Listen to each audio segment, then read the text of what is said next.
വിജ്ഞാനം വിരൽത്തുമ്പിലായ ഈ കാലഘട്ടത്തിൽ വായനയ്ക്ക് എന്താണ് പ്രാധാന്യം? പുസ്തകങ്ങൾ വായിക്കുന്നില്ലേ? കുട്ടി വായിക്കാറുണ്ടോ? ഈ കാര്യങ്ങൾ ചോദിക്കുമ്പോൾ പല രക്ഷകർത്താക്കളും പറയും, വായനയുടെ ആവശ്യം എന്താണ്? ഇപ്പോഴെല്ലാം ഗൂഗിളിൽ നോക്കിയാൽ പോരെ. എന്നാൽ എന്താണ് ഗൂഗിളും വായനയും തമ്മിലുള്ള വ്യത്യാസം? ആശയങ്ങളെ അക്ഷരങ്ങളുടെ തടവറയിലാക്കുന്നതാണ് പുസ്തകം. ആ പുസ്തകത്തിലുള്ള അറിവിലൂടെ മാത്രമേ നമുക്ക് ആഴത്തിലുള്ള അറിവ് ശേഖരിക്കാനായിട്ട് കഴിയൂ.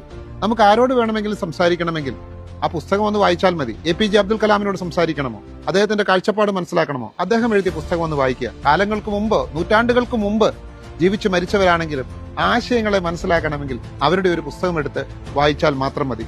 നമ്മുടെ കുട്ടികൾ മിടുമിടുക്കരാകണം എന്ന് നിങ്ങൾ ആഗ്രഹിക്കുന്നുണ്ടെങ്കിൽ, വേരുള്ളവരായി മാറണമെന്ന് നിങ്ങൾ ആഗ്രഹിക്കുന്നുണ്ടെങ്കിൽ, ഉൾക്കാമ്പുള്ളവരായി മാറണമെന്ന് നിങ്ങൾ ആഗ്രഹിക്കുന്നുണ്ടെങ്കിൽ, നിങ്ങൾക്ക് അവന് കൊടുക്കാൻ പറ്റിയ ഏറ്റവും നല്ല ശീലമാണ് വായനാശീലം. ആ വായനാശീലം ആരംഭിക്കുന്ന എവിടെ നിന്നാണ്? നമ്മുടെ വീട്ടിലെ പുസ്തക സംസ്കാരത്തിൽ നിന്നാണ്. ഒരു ബുക്ക് കൾച്ചർ വീട്ടിൽ ഉണ്ടാവണം. പാവനമായ പൂജാമുറി പോലെ തന്നെ ഒരു ലൈബ്രറിയും നമ്മുടെ വീട്ടിലുണ്ടാകുമ്പോൾ മാത്രമേ കുട്ടികൾ പുസ്തകത്തെയും വായനയെയും പ്രണയിച്ചു തുടങ്ങൂ.